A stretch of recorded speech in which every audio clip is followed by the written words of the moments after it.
Let's talk about improvisation today. I'd like to talk about the top 5 worst guitar improvisation mistakes that I encountered with my own playing and with my students so far. Eliminating those roadblocks will greatly help you out on your guitar journey. And in today's video, I'd like to show you some very effective exercises that will help you overcome them as fast as possible. Let's do this. So first of all, there's no simple single road for learning how to improvise. It's a crazy journey that everyone approaches differently. But for me, once I knew the most important things to focus on in order to improvise more tastefully, my progress skyrocketed. It's so much easier to get better when you know what to listen for and what to pay attention to. The first topic I'd like to talk about is rushed notes. To sound better when improvising, it all starts with making a single note sound good. When we all start out playing guitar, we all have the same problem. We can't play fast enough. We can't get to the chord fast enough, or we can't play the scale fast enough. So we're always trying to move our fingers as fast as we can to get to that point to keep up with the tempo and keep up with the rhythm. The only problem is we don't end up playing the full note and create a staccato sound. Playing scales is a great way to focus on technique, but good practice is always dependent on where your focus lies. To overcome rushed notes, we want to teach ourselves how both rushed or staccato notes sound next to, let's say, normal notes. Just to start, if we're playing eighth notes, there's no rest or silence between the notes, so we want every note to be connected. And staccato notes are cut short, so we'll hear a short silence before the next note. To practice this, we could play up and down a scale, first trying to connect every note with no space, and next very staccato with space between the notes.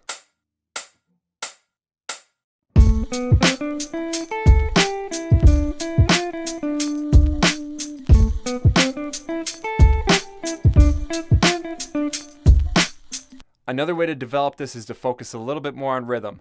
Play up and down a scale, first starting with eighth notes, then triplets, and then 16th notes.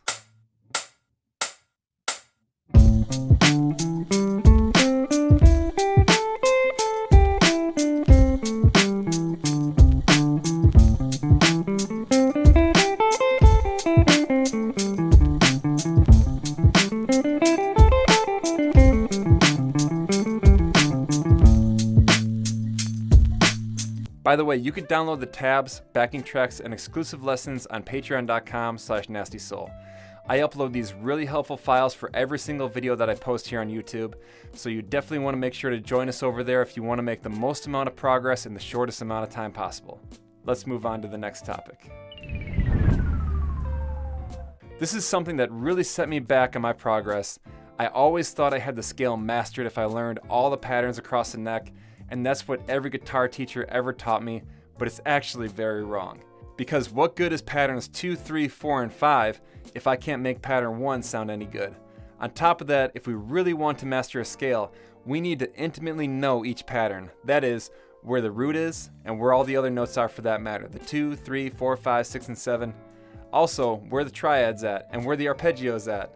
How can you possibly have full control of a scale and be able to improvise over changes if you don't know where the changes are in the scale? So I developed this exercise to practice all the triads and arpeggios over the most common guitar pattern used. Because the 7 chord is so unique and uncommon over the average chord progression, I'll leave that out of the exercise.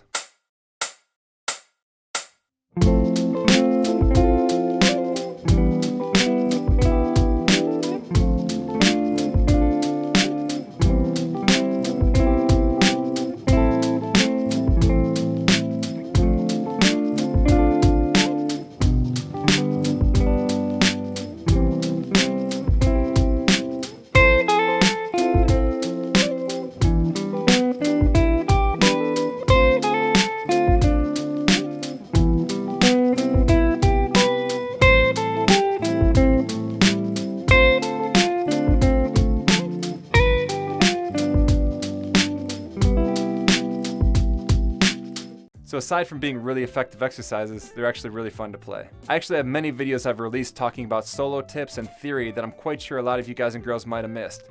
If that's the case, make sure to subscribe to the channel right now so that you stay on track from now on. You might have actually missed the exercise or tip that would have helped you out greatly with your biggest guitar frustration.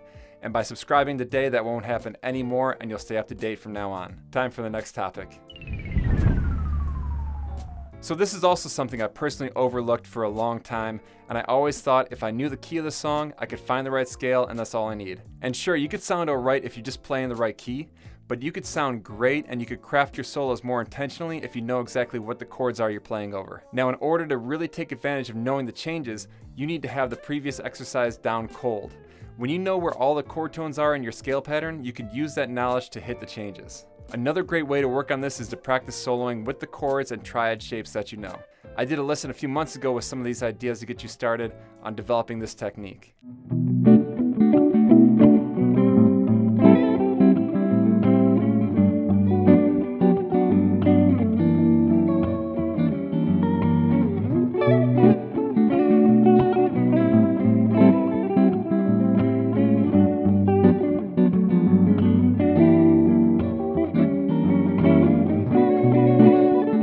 The next topic is possibly the most important of them all when it comes to sounding tasteful when improvising.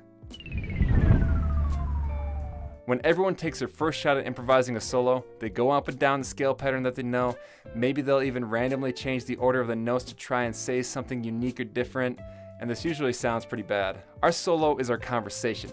We speak with phrases and breaths and common sayings that others relate to. Playing randomly around a scale is like picking up a dictionary of a foreign language, picking out a bunch of random notes and hoping it'll make sense. Licks are the slang, vernacular, the patois of the guitar player. No one sounds cool walking into a room stumbling over a phrase that no one says. You want to speak like the guitar players in the room and all the guitar players before you, and have a natural flow and swagger with your phrases. So that's what licks are. They're paying homage to the greats who said it first and defined the sounds in the guitar, but they're also necessary to express a genre. To play a blues lick in a jazz setting has a feel. To play a rock lick in an R&B setting has a feel. So be intentional about learning licks, but especially be intentional about applying them so they become a part of your playing. Here's 2 dope neo soul licks that I showed in my last video.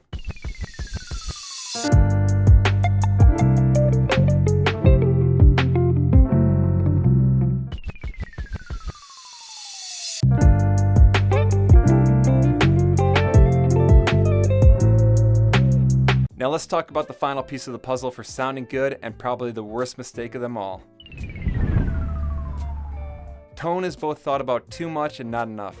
Or more accurately, I would say many players put a magnifying glass to the wrong aspects of tone. All your expensive gear you own is similar to the height of a basketball player. Sure, it'll give you a better shot, but if you don't know how to use it, it's worthless. Tone starts with your playing, your feel, your rhythm, your appropriate stylistic choices. Playing a blues turnaround over a pop song probably ain't gonna fly. It's also finding the right tone for the right part. Obviously, the most rock and roll shreddiest guitar solo is gonna sound pretty damn understated with a clean, dry guitar tone. But also, in order to find the right tone, you have to know where that tone is coming from. Your specific guitar has a certain sound. The knobs on the guitar affect the sound in various ways, which pickup you use, where you place the tone knob. Your amp has a specific sound, and of course how you dial in that amp changes the tone. But honestly, all the gear is the last thing in the chain of where your tone comes from, and having good tone in general starts by overcoming those first 4 mistakes. Don't rush your notes and develop a good feel and sense of rhythm. Spend more time mastering one scale instead of learning a bunch of patterns that you don't know how to use. Memorize the chords you're playing over so you can hit the changes and tastefully play with the tune, and intentionally bring licks into your playing so you sound relevant and are speaking a cohesive language instead of shouting random words. I hope you had a lot of fun checking out these common improvisation mistakes with me today, and as always, I hope that I could help you out on your personal guitar journey. Don't forget to download your tabs, get the backing tracks and exclusive lessons at patreon.com/nastysoul by joining our community over there today. Also, make sure to subscribe so that you never miss another video again. Leave a like in case you learned something new today, and I will hopefully see you again very, very soon. All the best and have a lot of fun practicing until then.